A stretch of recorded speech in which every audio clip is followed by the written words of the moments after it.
Particularmente nos interesa pues comprobar si ha existido, si se ha dado el proceso de convergencia económica en la franja fronteriza México-Estados Unidos y más allá de esta franja fronteriza, y sobre todo si se observan patrones divergentes que puedan coexistir con patrones de convergencia económica. También queremos indagar si existen diferentes velocidades o diferentes tasas de convergencia a las cuales los municipios y condados se están aproximando a sus estados estacionarios o a sus tasas de crecimiento de equilibrio, y obviamente descubrir el patrón espacial, el patrón territorial que se está configurando, ¿no? No voy a ahondar mucho en el aspecto de describir en qué trata la hipótesis de convergencia por cuestiones de tiempo, pero pues simplemente recordar algunos elementos básicos, ¿no? La hipótesis de convergencia surge a raíz de la propuesta del modelo de crecimiento de Solow, que posteriormente Barro, Isala y Martí empiezan a comprobar si los países más pobres tienen una tendencia a crecer más rápidamente que los ricos, estableciéndose una relación negativa entre la tasa de crecimiento y los niveles iniciales de ingreso o producto per cápita, ¿no? Esto es básicamente la hipótesis de convergencia. Y tenemos precisamente una función muy sencilla que ejemplifica esa relación negativa entre la tasa de crecimiento y obviamente los niveles iniciales de crecimiento, así como un coeficiente beta, que es el coeficiente de convergencia, o el que nos estará diciendo sobre la velocidad a la cual se da este proceso en caso de que se observe. ¿Por qué surge el análisis de la convergencia, particularmente en el área fronteriza México-Estados Unidos? Hay varias razones. La primera de ellas tiene que ver precisamente con la crítica que hay hacia los modelos de convergencia, en el sentido de que es muy cuestionable que por la función y por el diseño, la especificación matemática, que todos los cálculos o ejercicios empíricos que se han hecho sobre convergencia apuntan a una tasa del 2%.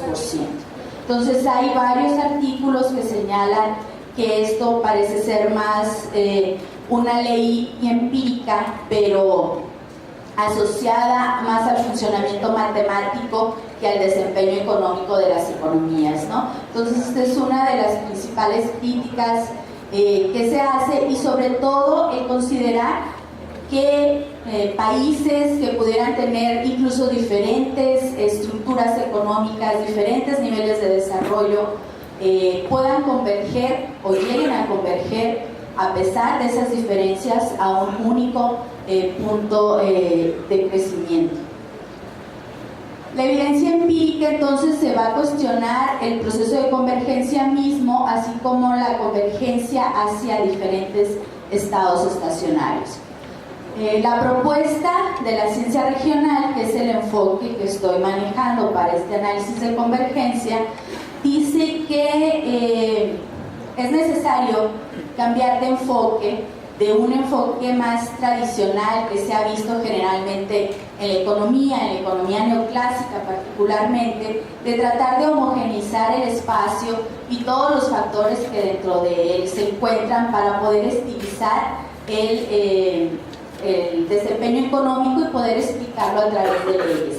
Entonces la ciencia regional dice no, efectivamente hay una heterogeneidad, cada región, cada espacio, cada territorio es diferente, entonces tenemos que asumir de entrada estas diferencias. Entonces no tendríamos por qué estar hablando de un crecimiento de un proceso de convergencia a un solo estado estacionario.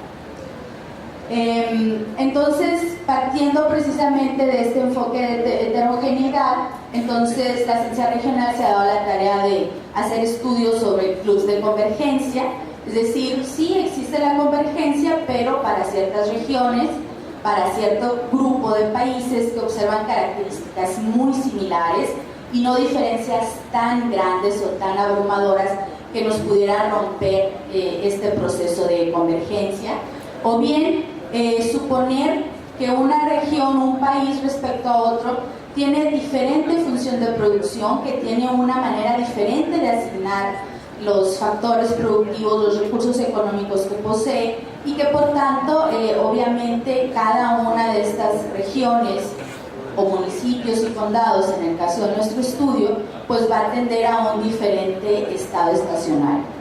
Entonces sería realista suponer que, dadas estas diferencias en las estructuras económicas entre países e incluso entre regiones, el ingreso y los niveles de estado estacionario pueden efectivamente diferir y no tienen por qué aproximarse a un solo valor.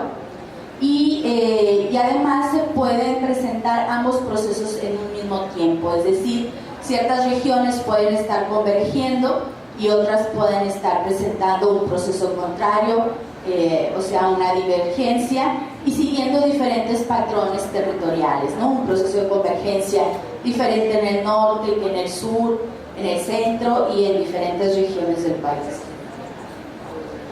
Desde el punto de vista de la integración económica, si hablamos precisamente de estos procesos de integración, entonces tendríamos que suponer que entre países las diferencias estructurales tienden a ser más grandes, ¿sí? Y obviamente esto dificulta más que el proceso de convergencia pueda presentarse. Sin embargo, al interior de un mismo país, entre sus regiones, esas diferencias tienden a ser menores o menos graves, y obviamente es mucho más probable que exista entonces la convergencia en términos regionales, ¿no? Sin embargo, en los modelos tradicionales, con modelos tradicionales nos referimos a modelos basados en mínimos cuadrados ordinarios, por ejemplo, y a regresiones globales, que ahorita vamos a entrar un poco a explicar estas diferencias. Estos modelos son incapaces de capturar la naturaleza y la relación que hay entre el crecimiento y el espacio, entre el crecimiento y territorio. En términos de este análisis en cuanto a la apertura económica, Rodríguez y Roderick, por ejemplo, dicen que la apertura tiene que inducir un mayor crecimiento en las regiones las regiones que no estaban abiertas previamente en comparación a las que ya lo estaban, ¿no? Un poco para ver la direccionalidad de estos procesos, y que incluso el incremento del intercambio, en este caso la apertura, va a afectar la tasa de convergencia por los mismos mecanismos que se asume en el caso del crecimiento económico. Es decir, así como asumimos que las regiones pobres van a crecer más rápido que las regiones ricas por una serie de efectos económicos asociados a ellos, en el caso de la apertura, pues también las regiones que se van incorporando a los procesos de apertura también tendrían una ganancia dentro de este proceso, ¿no?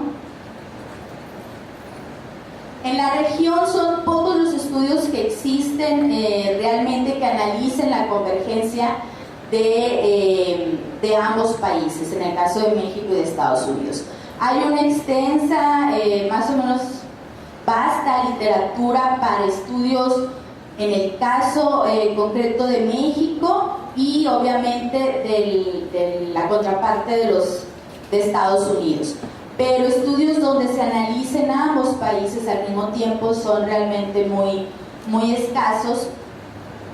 Y en el caso de México, por ejemplo, la mayoría de los estudios coinciden que después de la década de los 80s o después de que se da este primer proceso de apertura con la entrada de nuestro país al GATT, por ejemplo, pues realmente se observa que la convergencia que se había observado en décadas anteriores se empieza a romper, ¿sí? Y ya no se observa en todos los sectores y en todas las regiones, y los estudios que vienen después empiezan a ser cada vez más contradictorios. Algunos sí encuentran convergencia, otros no, etcétera, y muchas veces explicados más por cuestiones metodológicas del modelo de regresión que utilizan, de las variables que utilizan, etcétera. Entonces, sin embargo, la evidencia es contradictoria después de este periodo de apertura. Y en el caso de dos estudios que encontré refiriéndonos precisamente a la región México-Estados Unidos, generalmente estos apuntan a encontrar procesos de convergencia, pero son estudios muy específicos en el sentido en que escogen un sector en particular, como es el caso de la manufactura, donde evidentemente la integración ha tenido un mayor impacto, y no analizan todos los sectores de la economía o la economía en su conjunto, ¿no? Entonces, en cuanto a la metodología, como les decía, es un estudio que está en proceso. Ahorita lo que les voy a presentar son resultados del periodo 2003-2008 en el caso de la información para México y 2002-2007 en el caso de la información para Estados Unidos.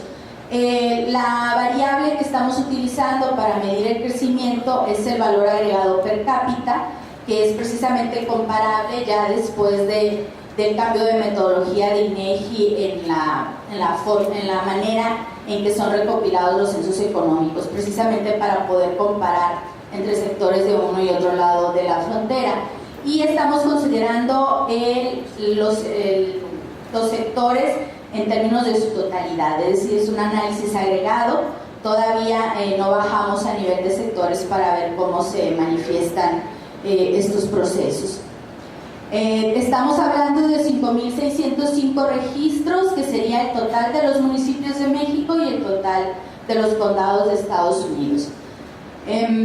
Simplemente para identificar un poco el enfoque que estamos utilizando un enfoque local, lo que se le conoce como una regresión local, que son las regresiones geográficamente ponderadas, para distinguirlo de las regresiones globales. Cuando me estoy refiriendo aquí a regresiones globales, estoy hablando de aquellas regresiones en donde todas las observaciones son introducidas en la ecuación para estimar un solo beta, en este caso, o un solo alfa, ¿sí? En cambio, en las regresiones locales vamos a conformar subconjuntos del total de las observaciones que tenemos. Vamos a explicar un poco más eso. Como les decía, la metodología son las regresiones geográficamente ponderadas para comprobar hipótesis de convergencia, y generalmente es una discusión relativamente nueva entre las regresiones locales versus las regresiones globales. Y en el caso de la convergencia, aplicados a temas de convergencia en particular, son pocos los estudios que se han hecho. Generalmente son estudios en las regiones alemanas o entre las regiones europeas, en Europa obviamente, y algunos otros estudios que se han hecho sobre convergencia agrícola en Estados Unidos, que utilizan este tipo de enfoque. En el caso de las regresiones globales, pues son todos aquellos estudios que se derivan de la propuesta de Barro y Sala y Martin de los años 90, ¿no? Entonces, aquí podemos hacer una lista inmensa de artículos de casos empíricos donde emplean este tipo de estimaciones globales.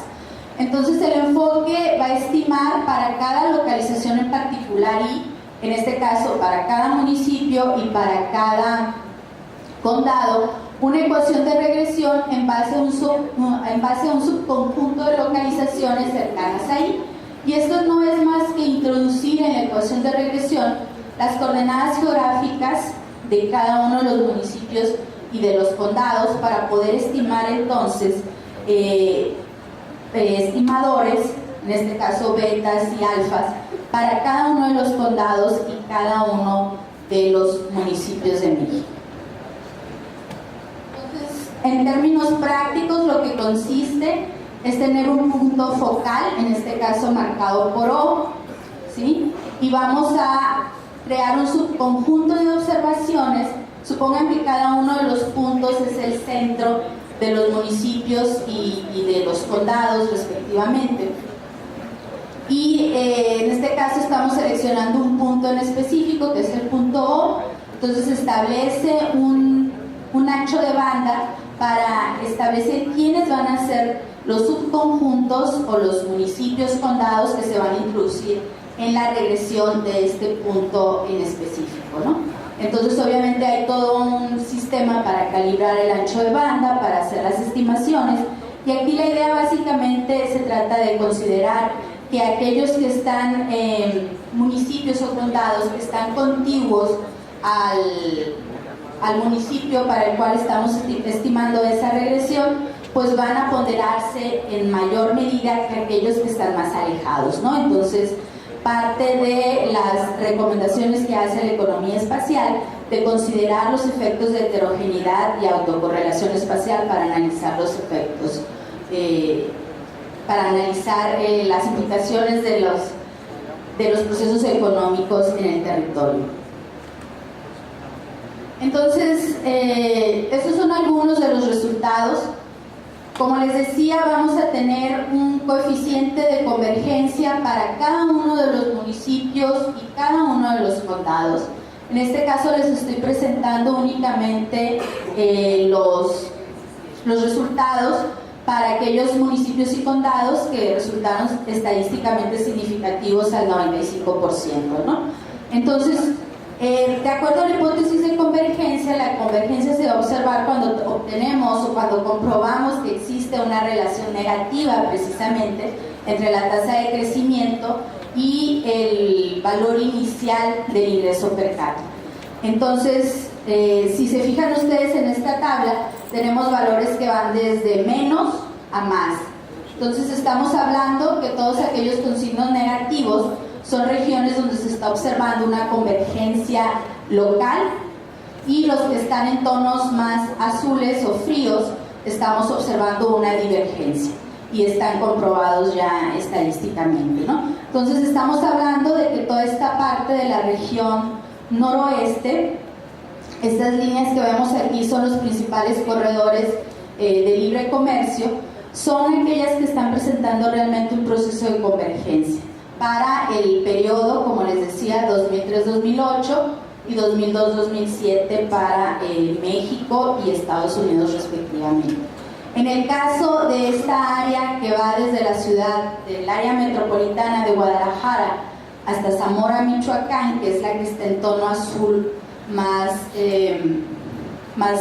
oscuro, obviamente lo que se observa es un proceso de divergencia, es decir, en esas regiones los municipios ricos están creciendo más rápido que los pobres, es decir, los pobres no van a alcanzar a los más ricos como sugiere el proceso de convergencia, pero sí está ocurriendo en esta parte del noroeste, no está ocurriendo en el resto de la frontera noreste, pero obviamente esos son resultados para un quinquenio solamente. Vamos a ver cómo nos resultan las estimaciones de los nuevos datos que están por publicarse, ¿no? Si lo vemos en términos de estado estacionario, pues toda esta región comparte un mismo nivel, o la variabilidad del estado estacionario es muy baja. Lo mismo con la región esta que observábamos acá de divergencia. Sin embargo, obviamente de nuevo son los resultados nada más significativos estadísticamente, y tenemos precisamente esta otra que nos está marcando cambios estructurales, es decir, toda esta región que se encuentra en torno al área de la zona metropolitana de Guadalajara y de Zamora estaría presentando entonces un proceso de crecimiento totalmente diferente que no puede asemejarse al resto de las áreas que se están, de los municipios y de los condados que se están probando, ¿no? Ya para concluir, en la región noroeste es donde se está observando este proceso de convergencia, y no solamente en lo que tiene que ver con la franja fronteriza, ¿no? Sino ya vimos más allá de esta franja fronteriza hacia ambos lados. Aquí es importante decir que aunque se está observando esta convergencia en la parte noroeste, no se está dando en torno al corredor Canamex, por ejemplo, o al corredor Pacífico. Hay cierta relación con los corredores longitudinales, pero también hay una relación de los corredores a nivel transversal. Por ejemplo, ¿sí? en esta dirección, que obviamente la planeación de los corredores en los años 90 no tenía previsto, ¿no? Evidentemente hay medios de comunicación, si no nos estuviera dando esta transversalidad en el crecimiento, pero pues obviamente no son prioritarios, ¿no? Y les decía, la otra zona de emergencia en Guadalajara, Zamora. Para concluir, pues esta es una técnica relevante porque permite de alguna manera desenmascarar esos patrones regionales que la regresión global nos decía que no había convergencia cuando consideramos todas las observaciones dentro de una misma estimación, y en cambio aquí podemos observar que sí, no hay convergencia en la mayoría de los territorios, pero sí hay convergencia para ciertas regiones, como el caso del noroeste. Y aquí es necesario también, en términos teóricos, abundar un poco en lo que sería la convergencia local. Precisamente la idea de por qué no hay muchos estudios que apliquen este tipo de ecuaciones es porque es ir en contra de la tradición que ha ido construyendo la escuela neoclásica de cómo realizar estas estimaciones. Entonces es regresar un poco a revisar de nuevo el concepto de convergencia y sobre todo el de convergencia regional, ¿no? Y hacer un cambio realmente de enfoque, que es lo que de alguna manera está proponiendo la ciencia regional en general y en particular la economía espacial. Gracias.